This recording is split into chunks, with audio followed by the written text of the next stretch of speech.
Hello everyone, welcome to our channel locus point of your career. बात हम कर रहे थे अप्लाइड मैकेनिक्स की, यानी कि हिंदी में इसको बोला जाता है अनुप्रयुक्त यांत्रिकी। और ये सब्जेक्ट बीटेक और पॉलिटेक्निक दोनों ही कोर्सेज़ के स्टूडेंट्स के लिए बहुत ज़रूरी होता है। इसको क्वालिफाई करना ज़रूरी होता है। ये सब्जेक्ट बाकी सब्जेक्ट का बेसिस भी है, तो इसीलिए हमने इस सब्जेक्ट को स्टार्ट किया था।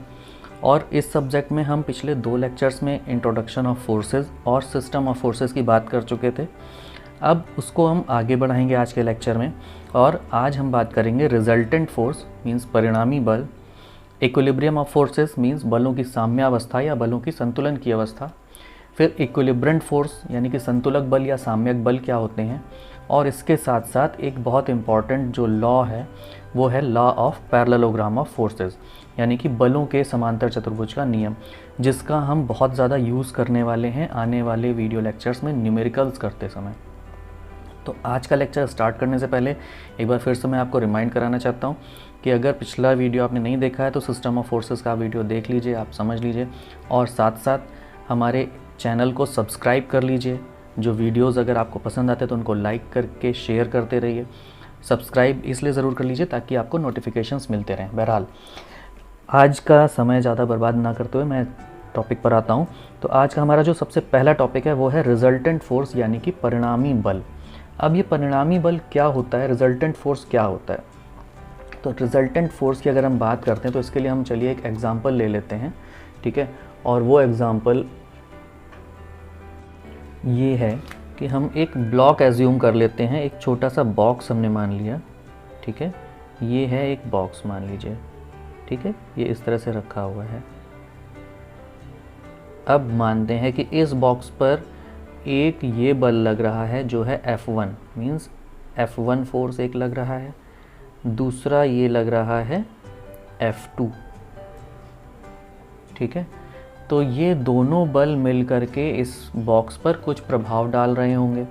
इन दोनों बलों का जो प्रभाव होगा वो ये होगा कि इस बॉक्स को आगे की तरफ धक्का दिया जाए। तो अगर हम बात करें कि इन दो बलों के परिणामी को हम कैसे समझ सकते हैं, तो इन दो बलों का जो परिणामी होगा वो अकेला बल होगा जो इसी बॉक्स को जितना धक्का या इसमें खिंचाव जो भी है यहाँ पर धक्का लगा रहे हैं, तो जितना धक्का ये दोनों बल मिल करके लगा रहे हैं, अगर उतना ही धक्का कोई अकेला बल लगा पाए, मान लीजिए कोई F बल लग रहा है और वो भी वही प्रभाव डाल रहा है जो F1 और F2 मिल करके डाल रहे थे, तो ऐसे बल को हम बोल देंगे परिणामी बल। तो यहाँ पर हम कह सकते हैं कि F1 और F2 का परिणामी है, और इसलिए यहाँ पर क्योंकि दिशाएं दोनों की एक है तो F का जो मान होगा वो F1 प्लस F2 के बराबर होगा, ठीक है। ये होती है बात परिणामी की। अगर इसकी जगह पर F2 या F1 में से कोई विपरीत दिशा में होता यानी अपोजिट डायरेक्शन में होता तो परिणामी बल का मान हो जाता F1, इनका जो भी साइन होता, जैसे हम डायरेक्शन मान लीजिए ले लेते हैं। एक एग्जांपल हम यहाँ ले लेते हैं। मान लीजिए एक ब्लॉक ये रखा हुआ है, इस पर अगर इस तरफ से लग रहा है F1 और इधर से लग रहा है F2, ठीक है, तो इनका जो परिणामी होगा, ठीक है, वो इस बात पर निर्भर करेगा कि इनमें से दोनों बलों के प्रभाव का अगर हम अध्ययन करें, स्टडी करें, तो वो किस तरफ होगा। मान लेते हैं कि अगर F1 बड़ा है F2 से, तो उस समय पर F1 ज़्यादा इफेक्टिव होगा, यानी कि F1 इसको इस तरफ धक्का देने में सफल होगा। इसका क्या मतलब हुआ कि जो परिणामी बल था, यानी कि जो फाइनली जो F फोर्स लगा, उसका मान हो जाएगा F1 माइनस F2, क्योंकि F1 इधर धक्का दे रहा है, F2 इधर दे रहा है। अब F2 कम है, F1 ज़्यादा है, तो जाहिर सी बात है कि जो ज़्यादा ताकतवर होगा वो अपनी तरफ ले जाएगा उसको। तो इन दोनों का जो अंतर होगा, इनके प्रभावों का अंतर, वही हो जाएगा F, यानी कि परिणामी बल। तो अगर डेफिनेशन की बात की जाए तो परिणामी बल को हम इस तरह से डिफाइन कर सकते हैं कि किसी पिंड पर या बॉडी पर जब एक या एक से अधिक बल कार्यरत हों, तो उन सभी बलों के प्रभावों के योग के बराबर एक अन्य बल को उनका परिणामी कहते हैं, जो वही प्रभाव डालता है जो प्रभाव वो सारे बल मिल करके डालते हैं। और इस परिणामी को हम R से रिप्रेजेंट करते हैं। इन जनरल मैंने यहाँ पर F बताया था एग्जाम्पल के लिए, वैसे R से इसको शो किया जाता है, ठीक है, R से परिणामी को दर्शाया जाता है।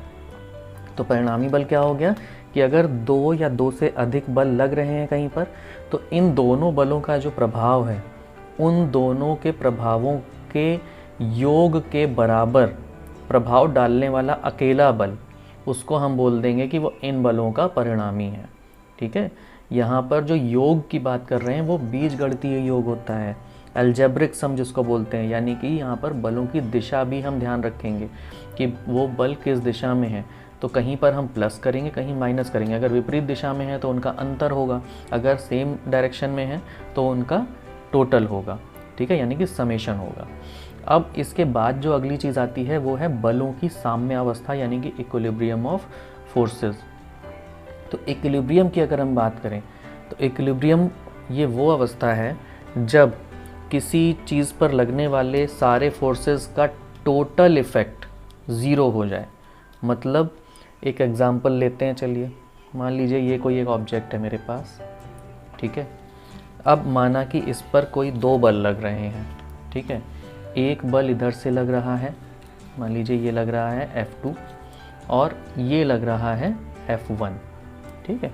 मान लीजिए ये लगा F2 और इसके ठीक अपोजिट डायरेक्शन में लग गया एक ये F1, और F1 F2 ये इस तरह से लगे हुए हैं कि जितना प्रभाव ये डाल रहा है ये भी डाल रहा है, लेकिन इन दोनों के प्रभाव डालने से इसकी स्थिति में कोई परिवर्तन नहीं आ रहा है, यानी कि इसकी पोजीशन में कोई फ़र्क नहीं आ रहा है, ये अभी भी स्थिर ही है।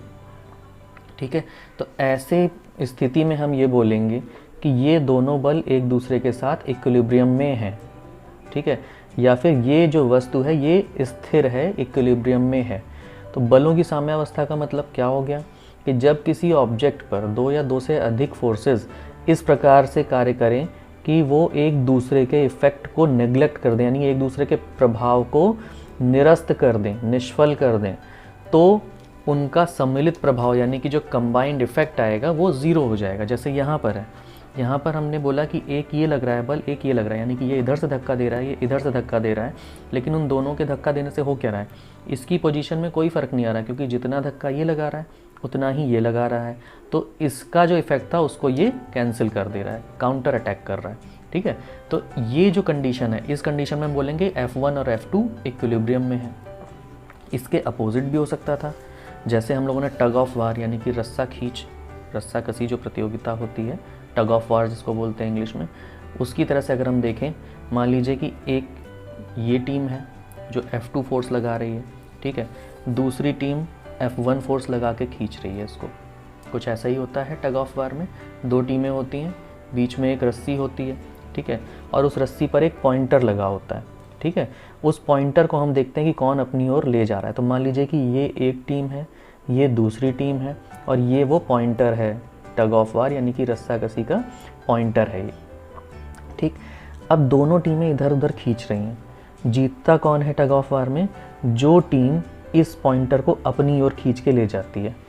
ठीक है, लेकिन उसमें बहुत देर तक एक सिचुएशन हमें देखने को मिलती है कि दोनों टीमें बराबर ताकत लगा करके रखती हैं, और बहुत देर तक वो पॉइंटर जो होता है वो अपनी ही जगह पर रहता है, वो ना तो इधर जाता है ना इधर जाता है। वो जो सिचुएशन है वो है इक्विलिब्रियम की।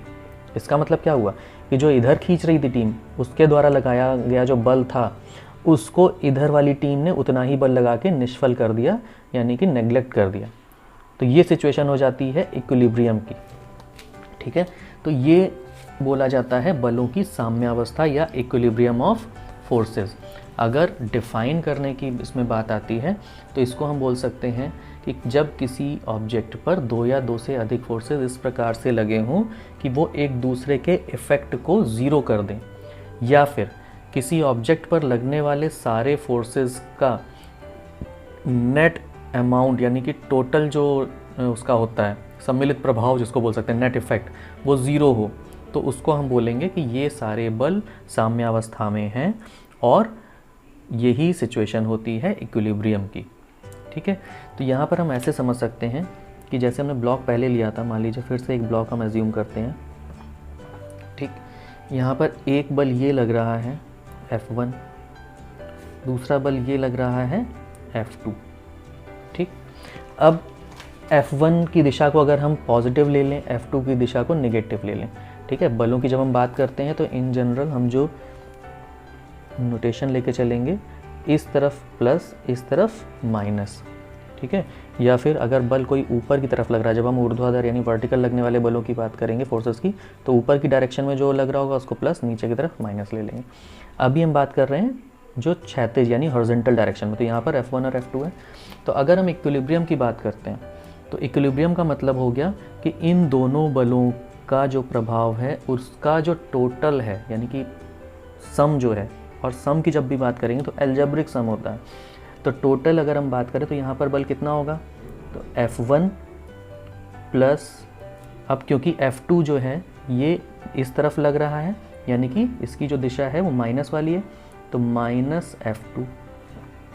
ठीक है, और इक्विलिब्रियम ये कहता है कि इन दोनों का जो सम है वो 0 होना चाहिए।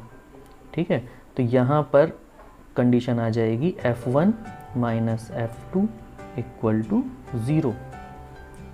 ठीक है, और अगर इससे ज़्यादा बल लग रहे होते तो भी ऐसा ही होता। ठीक है, अगर इससे ज़्यादा बल लग रहे होते, मान लीजिए एक कंडीशन हम और ले लेते हैं कि ये ऑब्जेक्ट है जिस पर अब 2 से ज़्यादा बल लग रहे हैं। माना इस तरफ लग रहा है F1, इधर लग रहा है F2 और इधर लग रहा है F3। ठीक, तो अब देखिए ये अलग केस है। ठीक, तो इस केस में क्या होगा, तो इक्विलिब्रियम के हिसाब से क्या होता है कि जो भी बल लग रहे हैं इस पर क्षैतिज दिशा में यानी कि हॉरिजॉन्टल डायरेक्शन में, ठीक है, उनका जो एल्जेब्रिक सम है यानी बीजगणितीय योग है वो हमेशा 0 हो जाएगा। ठीक है, तभी ये अपनी जगह पर स्थिर रहेगा। अगर ये 0 नहीं है तो ये ब्लॉक या तो इधर मूव करेगा या इधर मूव करेगा। ठीक है, लेकिन हम ये मान के चलते हैं मैकेनिक्स में कि जो ऑब्जेक्ट है वो इक्विलिब्रियम में है, तो उस कंडीशन में क्या होगा, तो यहाँ पर हम इनका टोटल देखते हैं, F1 प्लस F2, F3 उल्टी डायरेक्शन में है यानी कि minus F3 is equal to 0। ये कंडीशन आ जाएगी यहाँ इक्विलिब्रियम के लिए। ठीक है, तो ये हो जाती है बलों की साम्यावस्था। ठीक, अब इक्विलिब्रेंट फोर्स क्या होते हैं। ठीक, तो इक्विलिब्रेंट फोर्स की बात करते हैं, तो इक्विलिब्रेंट का मतलब हो गया कि इक्विलिब्रियम की कंडीशन जब है उस समय किसी भी ऑब्जेक्ट पर जितने भी बल लगे हुए हैं इन सभी को एक दूसरे का संतुलक बल या साम्यक बल या इक्विलिब्रेंट फोर्स कहते हैं। ठीक है, जैसे यहाँ पर हमने बात की थी F1 और F2, तो इक्विलिब्रियम की कंडीशन में F1 और F2 एक दूसरे के संतुलक बल होंगे यानी साम्यक बल भी इनको बोला जा सकता है। ठीक है, जो एक दूसरे को बैलेंस कर रहे हैं यानी कि एक दूसरे के इफेक्ट को नेग्लेक्ट कर रहे हैं। ठीक है, तो बैलेंस करने वाले जो फोर्सेस हैं उन्हीं को हम बोल देते हैं इक्विलिब्रेंट फोर्स। अगर डेफिनीशन की बात की जाए तो डेफिनीशन कहती है कि किसी ऑब्जेक्ट पर लगने वाले ऐसे बल को साम्यक बल कहते हैं जो अन्य बलों के साथ मिलकर उस वस्तु या ऑब्जेक्ट को इक्विलिब्रियम में रखता है। ठीक है, तो ये हो गई साम्यक बल या संतुलक बल या इक्विलिब्रेंट फोर्सेस की बात।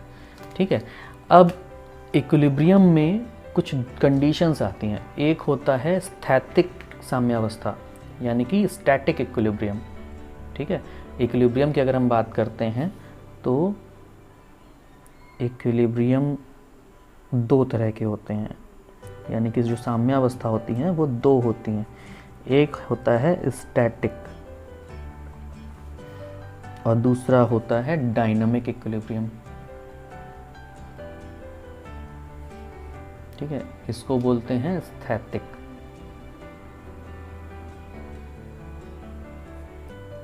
और इसको बोलते हैं गतिक। तो 2 तरह के इक्विलिब्रियम है, स्टैटिक इक्विलिब्रियम और डायनामिक इक्विलिब्रियम। अब ये हैं क्या, तो देखो इक्विलिब्रियम मैंने बताया कि जो ऑब्जेक्ट है उस पर लगने वाले सारे फोर्सेस का इफेक्ट 0 होगा। ठीक है, यानी इसका मतलब क्या हुआ, अगर हम बात कर रहे हैं स्टैटिक इक्विलिब्रियम की तो इसका मतलब हुआ कि जब कोई फोर्स सिस्टम किसी ऑब्जेक्ट पर इस तरह से लगा हो कि उसके लगने से वो ऑब्जेक्ट मूव ना करे बल्कि वो रुका हुआ था और उस पर हमने बहुत सारे फोर्सेस लगा दिए, उसके बाद भी वो अपनी ही जगह एज इट इज़ बना रहे जैसा पहले था, तो इसको हम बोल देंगे कि ये स्टैटिक इक्विलिब्रियम में है। ठीक, जैसे अभी ब्लॉक की मैंने बात की थी, तो इसी ब्लॉक में फिर से देखते हैं। ये ब्लॉक पहले ऐसे ही रखा हुआ था, फिर हमने इस पर दो फोर्सेस लगाए F1 और F2। F1 और F2 इस तरह से लगे, ये एक दूसरे के इफ़ेक्ट को निगलेक्ट कर दे रहे थे, ख़त्म कर दे रहे थे, यानी कि F1 जितना था उतना ही F2 था। तो इससे हम ये भी समझ सकते हैं कि फोर्सेस लगने के बाद भी ये जो ऑब्जेक्ट था ये अपनी स्थिति में ही रहेगा, इसमें कोई परिवर्तन नहीं आएगा। तो ये हो जाता है स्टैटिक इक्विलिब्रियम यानी स्थैतिक साम्यावस्था। इसकी जगह पर जब हम दूसरा वाला लेते हैं यानी डायनामिक इक्विलिब्रियम, जिसको गतिक साम्यावस्था बोलते हैं, तो अगर मान लीजिए कोई गाड़ी चल रही है, साइकिल चल रही है, और वो कांस्टेंट स्पीड से चल रही है बिल्कुल, ठीक है, एक समान वेग से चली जा रही है और एक ही दिशा में चली जा रही है। ठीक है, मतलब उसकी स्पीड मान लीजिए कि 5 किलोमीटर प्रति घंटा है और वो 5 किलोमीटर प्रति घंटे की रफ्तार से एक ही दिशा में लगातार चली जा रही है, उस पर कोई परिवर्तन नहीं आ रहा है। अचानक से हम उस पर 2-3 बल लगा दें, लेकिन उन बलों को लगाने के बाद भी अगर वो साइकिल उसी स्पीड से चल रही है उसी दिशा में, यानी कि उस पर कोई परिवर्तन नहीं आया, तो हम कहेंगे कि वो जो साइकिल है और उस पर लगने वाले जो फोर्सेस हैं वो डायनामिक इक्विलिब्रियम में यानी कि गतिक साम्यावस्था में है। ना तो ये साइकिल रुकेगी, ना ही इसकी स्पीड में और डायरेक्शन में कोई परिवर्तन आएगा फोर्सेस लगने से, तब डायनामिक इक्विलिब्रियम बोला जाएगा। ठीक है, अब हम बात करते हैं लॉ ऑफ पैरेललोग्राम की, जिसको बोला जाता है बलों के समांतर चतुर्भुज का नियम। ठीक, तो बलों का समांतर चतुर्भुज का नियम ये बहुत इम्पॉर्टेंट है, क्योंकि इसका बहुत ज़्यादा हम लोग यूज़ करने वाले हैं आगे के चैप्टर्स में, न्यूमेरिकल्स में, पूरी मैकेनिक्स में, बहुत जगह पर ये यूज़ होगा। तो इसको समझने से पहले दो चीज़ें याद रखिएगा, और वो दो चीज़ें क्या हैं, क्योंकि वो पूरी मैकेनिक्स में हम मान करके चलते हैं, तो वो क्या हैं, वो ये हैं कि जो भी ऑब्जेक्ट हम ले रहे हैं या हमारे सामने क्वेश्चन में दिखता है, सबसे पहले तो वो रिजिड बॉडी है। उसको ऐसे लिख लेते हैं कि द ऑब्जेक्ट अंडर एनालिसिस या स्टडी, अंडर एनालिसिस और स्टडी इज रिजिड ऑब्जेक्ट। ठीक है, इसका मतलब क्या होता है कि दृढ़ पिंड है, मतलब जो भी वस्तु जिस पर हम फोर्सेस या बलों की एनालिसिस करने जा रहे हैं, जिन पर लगने वाले बलों के प्रभाव के हम स्टडी करेंगे, न्यूमेरिकल सॉल्व करेंगे, तो वो सभी जो बल जिस पर लग रहे हैं, जैसे यहाँ पर जो ब्लॉक हमने लिया था, हम ये मान के चलेंगे ये दृढ़ पिंड है। अब दृढ़ पिंड का मतलब क्या हुआ कि ये कंप्रेस नहीं होगा, ये रबर की तरह दबेगा नहीं, ये किसी तरह से मुड़ेगा नहीं। ठीक है, ये जैसा है वैसा ही बना रहेगा, एकदम ठोस है ये। ठीक है, ये मान के चलते हैं, ये मुड़ेगा नहीं, दबेगा नहीं, किसी भी तरह से इसकी शेप में कोई परिवर्तन नहीं आएगा, आकार में परिवर्तन नहीं आएगा, ये मान के चलते हैं। और दूसरी चीज़ कि जितने भी फोर्सेस लग रहे हैं, all the forces acting on the body और ऑब्जेक्ट आर इन इक्विलिब्रियम, मतलब जितने भी बल लग रहे हैं इस पर, ऑब्जेक्ट पर, या जो भी प्रश्न में हमारे या जो भी एनालिसिस जो होगी वहाँ दे रखा होगा, उस ब्लॉक पर लगने वाले जितने भी बल हैं वो सभी इक्विलिब्रियम यानी साम्यावस्था में हैं, यानी कि उन सभी का जो नेट इफेक्ट है वो ज़ीरो है। ठीक है, उनका जो सम है, उनके प्रभावों का जो योग है वो ज़ीरो है।